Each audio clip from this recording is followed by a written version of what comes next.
ఈరోజు వారు 10 సంవత్సరాల కాలం పాటు బలహీన వర్గాల పూర్తి స్థాయిలో అన్యాయం చేస్తూ బలహీన వర్గాలకు సంబంధించిన జనాభా ప్రతిపత్తి మీద రాబోయే కాలంలో తెలంగాణకు సంబంధించిన ఈ బలహీన వర్గాలకు సంబంధించిన సంక్షేమం గురించి ఆలోచన చేయకుండా వారు 10 సంవత్సరాల కాలం పాటు ప్రభుత్వంలో ఉండి ఏం చేయలేని పరిస్థితుల్లో ఈరోజు ముఖ్యమంత్రి రేవంత్ రెడ్డి గారు కానీ మా BC welfare minister Ponnam Prabhakar గారు కానీ ఒకటి ఎప్పుడు లేని విధంగా ఈరోజు చట్టానికి సవరణ చేయాలని మా రాహుల్ గాంధీ గారి ఆలోచనని అమలు చేసే ప్రయత్నంలో ఒక అడుగుకు ముందుకేస్తే 10 అడుగులకు వారు వెనుక గుంజే ప్రయత్నం చేసిన అధ్యక్ష ప్రత్యేకంగా కనబడ్డది. ప్రభాకర్ గారు కూడా చెప్పారు, బలహీన వర్గాలకు అన్యాయం చేసిందే టీఆర్ఎస్ పార్టీ, అన్ని సందర్భాల్లో అన్యాయం చేసింది.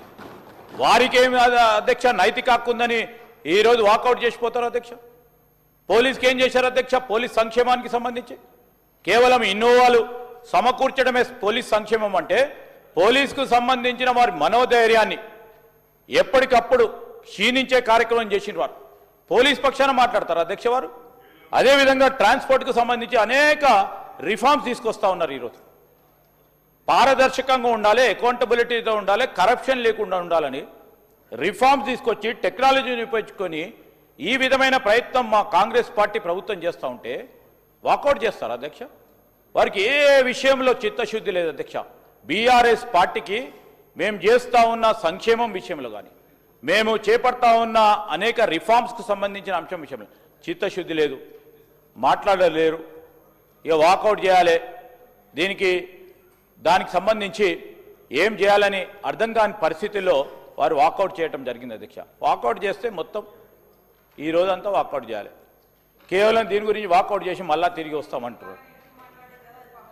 ఈరోజు వారు కేవలం బలహీన వర్గాల నిజంగానే చిత్తశుద్ధి ఉంటే ఏం చేయాలని కార్యాచరణ అడిగిండు ప్రభాకర్ గారు. ఏం చేస్తే బాగుంటుందని అడిగిండు, దానికి సమాధానం చెప్పలే. కానీ ప్రెస్ పరంగా పోయి వాళ్ళు మాట్లాడతారు.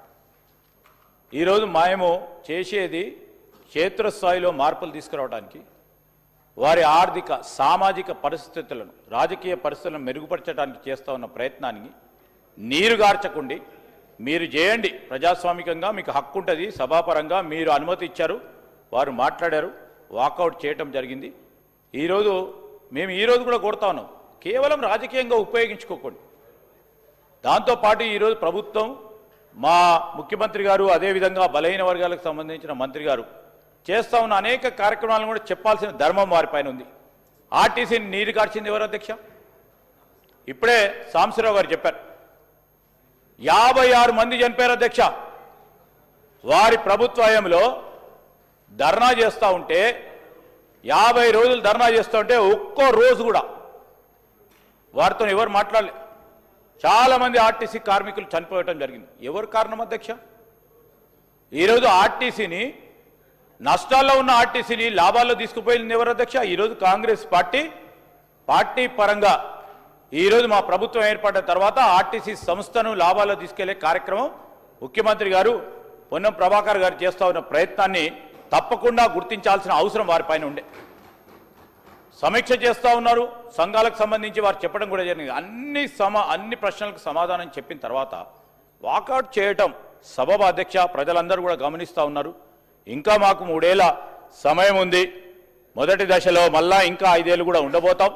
అన్ని కార్యక్రమాలు బలహీన వర్గాలకు సంబంధించి రేపు రాహుల్ గాంధీ గారు ప్రధానమంత్రి అయిన తర్వాత మా పార్టీ కేంద్రంలో అధికారానికి వచ్చిన తర్వాత మొట్టమొదటి కార్యక్రమమే రాహుల్ గాంధీ గారి నాయకత్వంలో ఈరోజు రాజ్యాంగ చట్ట సవరణ చేసి 42% పై మించి ఎంత జనాభా ఉంటే అంత జనాభాకు సంబంధించి సామాజిక ఆర్థిక రాజకీయ రిజర్వేషన్ కల్పించే కార్యక్రమం చేస్తూ ఉన్న తరుణంలో అడుగులకు ముందుకు వేస్తూ ఉన్నాం అధ్యక్ష. దానికి అడ్డు రావద్దని ఈరోజు వారు వాకౌట్కి సంబంధించి కారణం లేకుండా వాకౌట్ చేస్తూ ఉన్న సందర్భాన్ని కూడా చెప్తూ వారి యాక్షన్ ఖండిస్తూ ఉన్నాం అధ్యక్ష.